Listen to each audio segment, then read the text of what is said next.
It's September the 6th, 2020. I'm at Bannister Tavern in Halifax, the town of Halifax this morning. I'm going to do a quick little video just to document some of the structure and the features of this house to aid me later, because I'm getting real close to the point where I'm going to start numbering everything in this house and then start disassembling everything from the inside, the flooring, your moldings, door jambs, windows, etc. So as I discovered, I think last week, this house had a basement. I believe it was an English basement.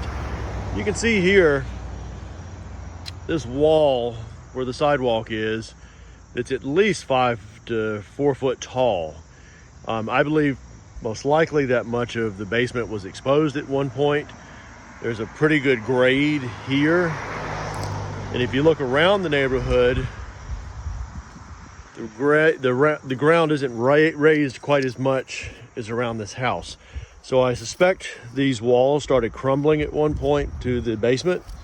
The easiest way to save that was to backfill it, as well as to fill the inside of the basement to equalize the pressure from the inside as well as the outside on the walls so they didn't collapse. And again, you can see it's a massive grade right there. So I think that's all fill. I've ran a metal detector over it. One of the locals told me he's metal detected down here and only found modern trash, hasn't been able to find anything, no horseshoes or flat buttons, pewter buttons, nothing that you would anticipate finding around a property this old. So I think all of this is fill. We're gonna go up the porch now and then enter the house just to document some stuff in the house so I don't forget as I start numbering, because this little house will sit in a shipping container probably for a year before I start reassembling it. Let me get my light turned on. All right, so entering the foyer, you can see this beautiful beaded chair rail molding that runs the foyer area.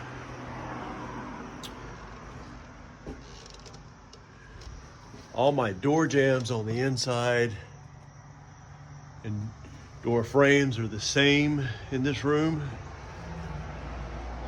The doors are the same with the exception of the front door that's been replaced. 6-panel doors. That one will have to be rebuilt, as well as the door framing. I'm hoping a friend of mine who's a master carpenter can help me with that.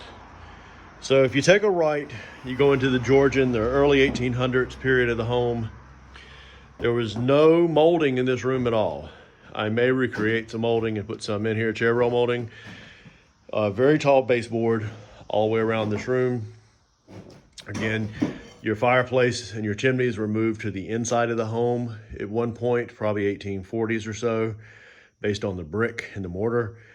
I will reconstruct this back so that it is on the outside the way it originally was. Here in the foyer, there's how you originally would go up the steps. That's not how we're going to do it today. All this debris in the floor I just pulled down yesterday. It's going to the transfer station tomorrow, solid waste transfer station. This took you to your English basement at one point. It will be recreated. I'm going to put this on a full-size basement. So here, this is the oldest part of the house. A little simpler. Chair rail molding, baseboard molding is very attractive. I'll have to recreate it on this side. And again, I'm gonna rebuild the fireplaces and the fire blocks on the outside of the home as it originally was. This doorway is early. Probably would have gone out down a set of steps to enter the home prior to the later addition being built on. Two window frames here, 2 on this side. Again, your molding being identical to the rest of the room. So we're gonna cheat and go up the steps and just take a look upstairs. This is your first landing here. I'm going through what is normally a wall. Really simplistic stair rail here and there, which I'm grateful for because it's going to be fairly simple for me to rebuild because all that had to be rebuilt. And then when I build steps for the basement, I'd like it to duplicate this. I haven't really paid attention to the stain on this. It might be paint. It looks like stain. And you can see all this wear on that step as you got here on this landing and then turned and pivoted. So once you get up here to the top of your steps, you have this little area here. Okay, it's not a room, you just have a little area with a storage closet as soon as you get to the top of the steps, with gorgeous HL hinges, blacksmith hinges. Open this little storage spot. This clearly used to have a wooden, and I've seen a picture of it, lockbox. They had had a wooden gear in it. It has been removed by someone.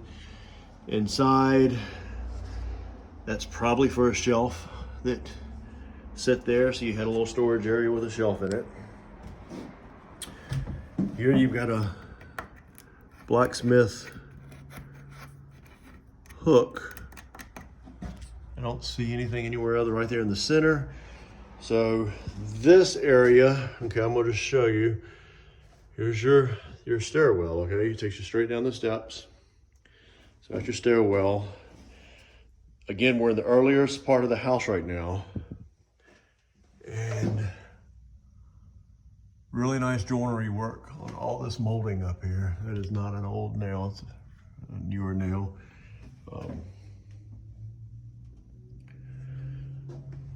And under here, you can see where I have discovered a huge rat nest in this house. They have eaten through that. And the bottom of this door must have been closed. And they ate through that to get through. So they were able to find their way around. So, little small sleeping area with very simple chair rail molding and baseboard. Over here again, you can see where the fireplace used to be. Chimney was moved inside. There was no fireplace put back in its place, but they had stoves up here. You can see the stove pipe that's been plugged. So, real sweet, simple little windows. That allows you to get behind the wall of the house where the eaves are for storage purposes, I'm assuming.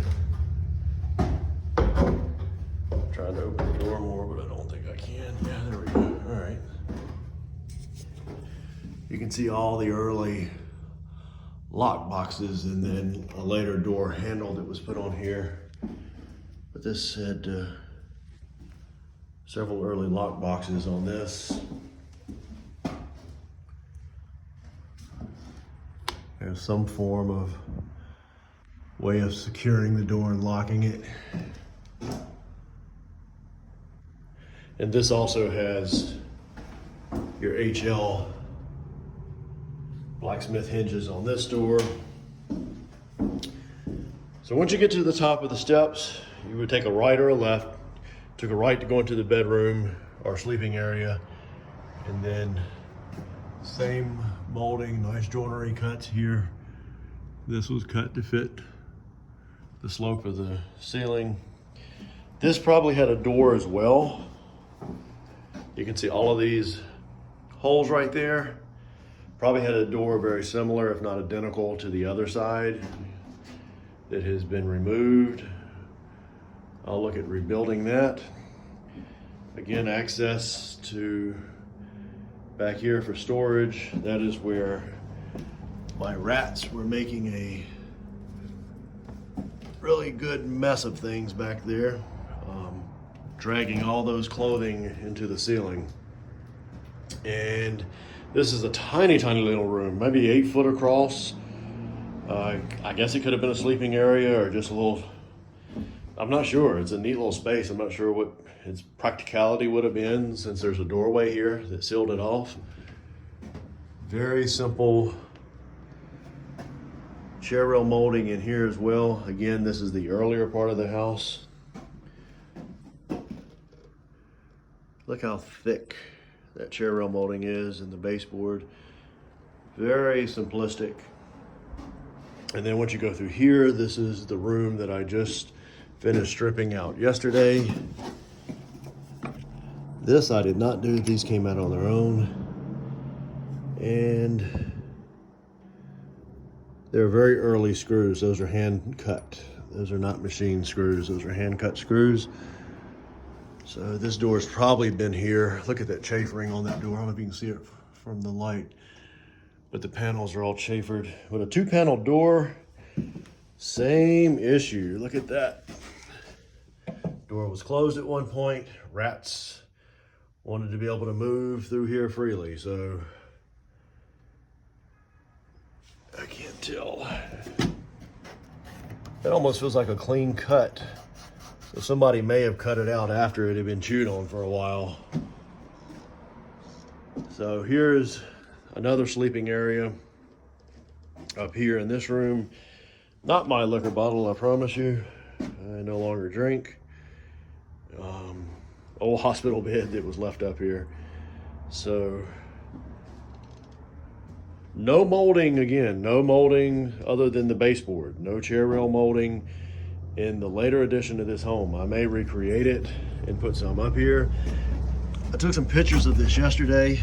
Let me see if I can zoom in on this. Roman numerals marking all my floor joist with the top seal of the house that holds the walls up, which holds the roof up. That's got rot, that'll have to be rebuilt. I'm hoping that end is not completely lost. Doesn't look promising over there, you can see. Yeah, it doesn't look promising at all. But all of these have Roman numerals. There's number 5 over there.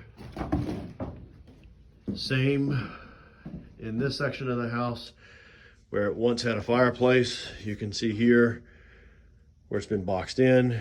The chimneys were on the outside, and then they moved the chimneys to the inside of the home and put in stoves to heat up here. And if you see these notches and these support beams here, looks like your windows may have been a little taller. They're equal on both sides. That also has that. And I can stand with ease in this room. This is probably a 7-foot room through here. So I can walk through all of this with ease. And here's a later lock plate box and receiver. The lock plate's gone from here. Again, you can see the hand chafering or chamfering, I forget how you pronounce that properly. And early door, mortise and tenon,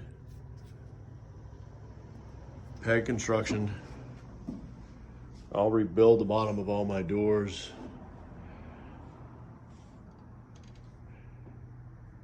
But this gives me a little idea of when it's time to start reassembling this home, so I don't forget it after it's been sitting in a box for a while.